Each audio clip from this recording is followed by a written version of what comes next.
دي یا کوي قوم ده د دوی تاسو نه هیڅ قسمه پوښتنه نشته خالص تاسو شکریا ادا کوو خو یوه خبره کوو زموږ د څومره هم کورنۍ دي چې دوی د تکلیف میلاو شولو یوه مطالبه کوي چې مونږ خو د سیکورټي ادارو سره مونږ خو د پولیس سره څه کله دوی په دغه ځای کې یو 2-3 ورځې په دغه علاقې کې یو مونږ خو وړو کټو ټولو د دوی خدمت کړی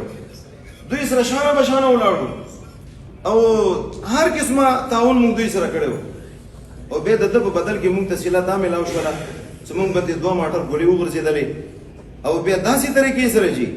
چې یو ځل کې یو ځای کې ماټر ګوله وغورځېدله خلک ورغلل چې دغه زخمیان راوچت کړو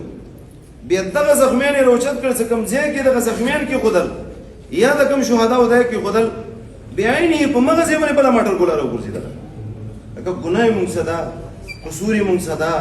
زیاتی هم څه کړی ده ظلم څه کړی ده چې داسې بېدردۍ سره زه شهید شولم مونږ صرف او صرف یوه مطالبه همدغه د تاسو نه چې مونږ ګناه څه مونږ ته د ګناه وښیلی شي د کوم زیاتی مونږ سره شوی د زیاتی ولې وشولو دویمه مطالبه سی ایم صاحب تاسو نه مونږ دا ده ایم این اے صاحب ته درخواست کوو چې دا ما خبرې ته کله غوږ ونیسي دا نورې خبرې بیا تاسو په پټ ډیم باندې بیا وکړئ دویمه درخواست یې ما دا ده دا خو وشوله دا لاشونه خو مونږ دفن کړل هغه کوم ژړاګانې دي هغه ژړاګانې خو حقیقت دا ده چې د شیخ صاحب څه کومه صانعه وه هغې نه مونږ له حقوق کې وچې شوي نه وي چې دغه ظلم او دغه زیاتی سره وشولو دویمه غوښتنه دغه شهدا د دوی کورنۍ دغه علاقه د خلک دغه کوي چې دین آباد کم از کم چې نور ظلمونه خو نه شي کم از کم په دې علاقې کې امن خو راشي کم از کم چې دا کومه بدامني ده بدامني خو په امن پرې بدلی شي تاسو ذمه دار یې تاسو په لاس کې اقتدار ده تاسو په لاس کې اختیار ده موږ تاسو نه توقعات دي چې په دغه علاقې کې چې بیا داسې قسم پریکټس ونه شي او داسې قسمه زیاتی موږ سره ونه شي موږ نور هیڅ مطالبه نشته او خوشحال دومره یو چې حد نشته شکریا دومره ادا کوو چې موږ سره الفاظ نه شته شکریا ادا کړو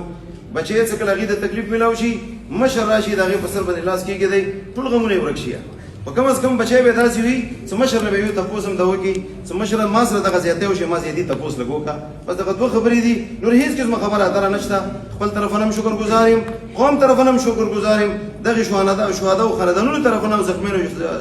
کورنیو طرفه هم شکر ګزار یم او اخرنۍ خبره کوم نورې کمې خبرې اترې دي ډي سي صاحب سره هغه خبرې روانې دي ډي پي او صاحب سره روانې دي اوسه پورې ښې طریقې سره روانې دي خو ما به دا خدای د نیکي کا داسې قسمه خبرې اترې دوی سره مونږ ښې رانغللې نو احتجاج ما حق ته عین و قانون دیارې کې دننه زه به احتجاج هم کوم بلکل طریقې سره به هم کوم چې ما که مطالبې دغه مطالبې پوره نه شولې هغه وخت پورې به زه خپل احتجاج کوم خو امید ساتم د ډي سي صاحب څه کوم موږ دوی سره رابطه ده او خبرې اترې دي مو په هغې باندې مطمئن اوسئ انشاءالله دا معامله به ښې طریقې سره سرته رسي یو ځلې بیا شکریا ادا کوم څومره